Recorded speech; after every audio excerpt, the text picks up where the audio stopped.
Mr. John Nicholson. Thank you, Mr. Speaker. Mr. Speaker, let me begin with what surely we all agree on. None of us in this House support Daesh. All of us want to see them defeated. As an atheist, I shiver with horror when I see and read Christians being beheaded. As a gay man, I weep to see homosexuals thrown from buildings in Syria.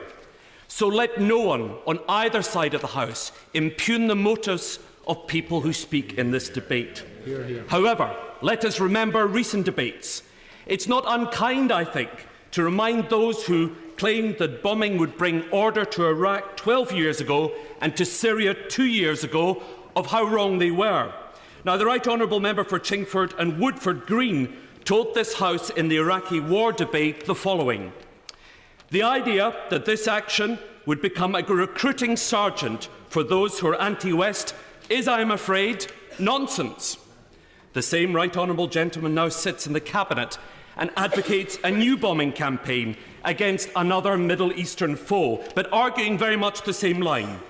You see, this debate pits mostly the same arguments with the same proponents as did the Iraqi war. I was a journalist at the time.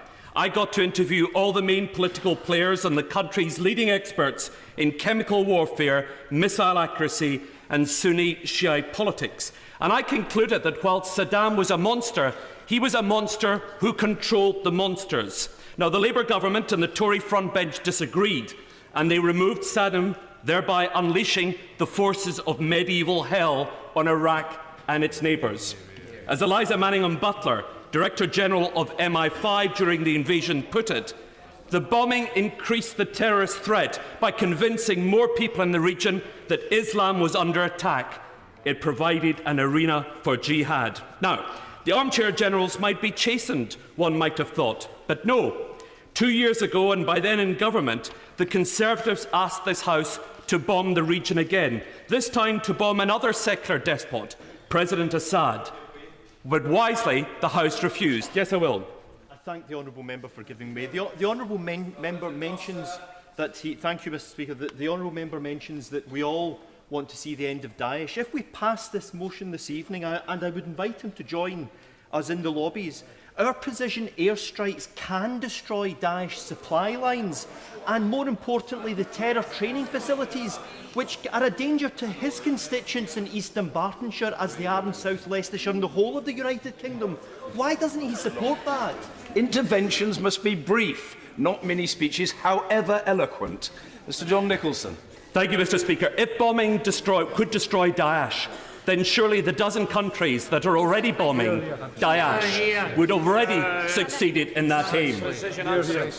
Without a blush, the government, which 24 months ago wanted to bomb President Assad, now wants us to bomb his enemies. And as members, we're offered ever more florid claims by the Conservative frontbench and its Labour allies.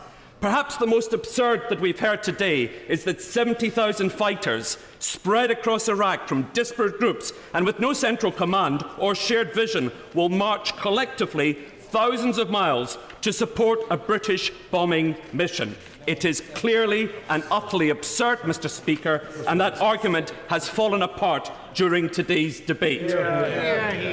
So let's examine whether the UK's bombing would make a difference, as the honourable gentleman contends that it would.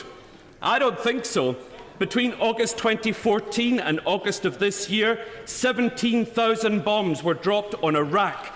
12 countries are bombing Syria at the moment, including Russia, the United States, Canada and France. It's reported that 2,104 civilians have been killed in collateral damage in 267 separate bombing incidents in the last year alone. It is a disgrace, and further bombing will not help.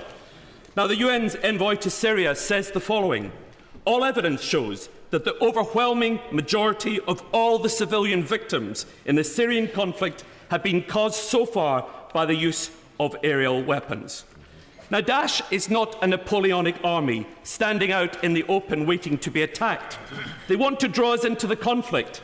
They hide in civilian areas and they use human shields.